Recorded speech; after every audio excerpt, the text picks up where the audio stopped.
Hey, what's up, guys? My name is Jose.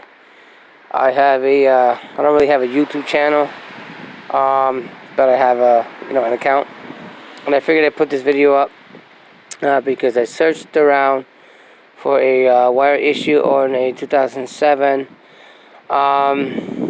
Jetta 2.5 liter Wilkesburg edition. So the only video I could find was the video where the guy found a problem with the ECU wire that was ripped, and apparently I'm experiencing the same issues. But I found out a lot more wrong with this vehicle that I bought for $600, and the gentleman told me that it was the ECU that needed to be replaced. Thus, there were paperwork stating all the wires were okay and that they had power.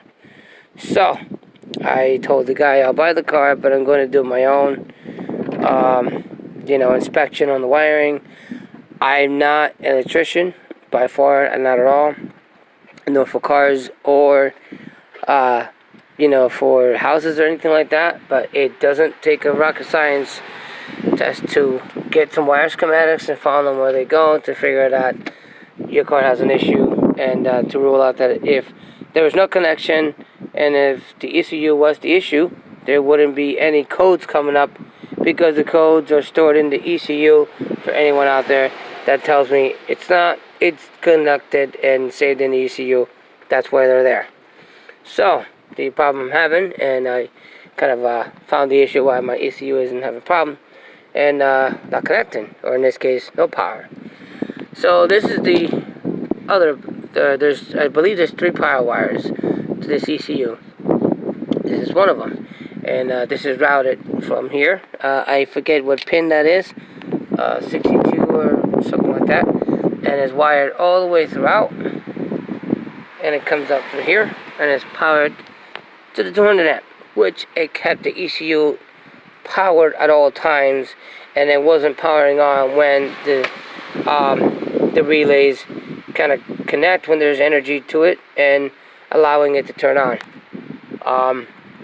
I just want to make this video because whoever did this wiring obviously didn't do it right. They used these metal clips with rubbers on them, and obviously they did some cutting and did some adding, and the power wire that I'm looking at, this is the original, which is, if you look, focus, well, you can see that it's gold or copper. It's okay. This wire is fine.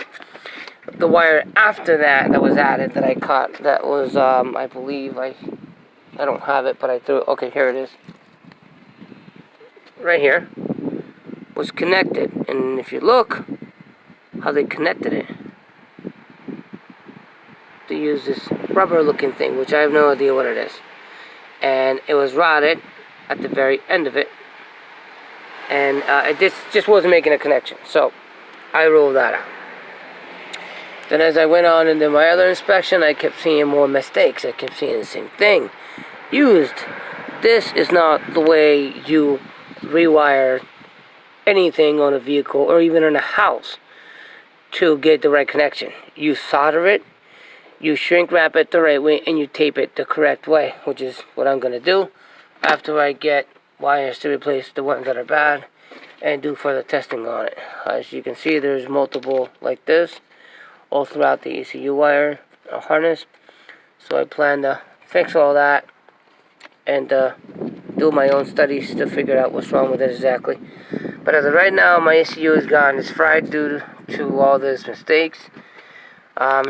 Never put an ECU directly powered to a 200 amp. There's a reason. I mean, it's a 10 amp, they put a 10 amp fuse, but you're still running 200 amp power to it from the fuse box, because it's getting directly 12 volt. Okay, it's, be honest, but the power intensifies from 12 volts somewhere else, and but the fact that's, you just don't do it. Do it the right way. If the problem is the fuse box, replace the fuse box. These are, I bought brand new ones and I put them on. Obviously, it's not the issue. Fuses are not the issue, but that is the wiring issue with this vehicle is right here. the ECU malfunctioning can set up a whole bunch of codes, multiple codes that are probably collected in the ECU, and once you clear them, you'd only notify that there's only one code that's bad. So I had to get another ECU, program the ECU, get the car to run, and go from there. And you know, that's it. Thanks guys for listening. If anyone is experiencing this issue, please let me know if I said anything incorrect or out of order, or if I was wrong on something. Please let me know. I'd like to still know more information. Like I said, I'm not a genius at wiring, but it is not. It's common sense. Your grounds, on a vehicle you have multiple ground wires that you have to check, including in the ECU. I believe there's 2 power wires in one ground, or 3 power wires in a ground on here, but I haven't checked yet, but I'll find out eventually. Thank you.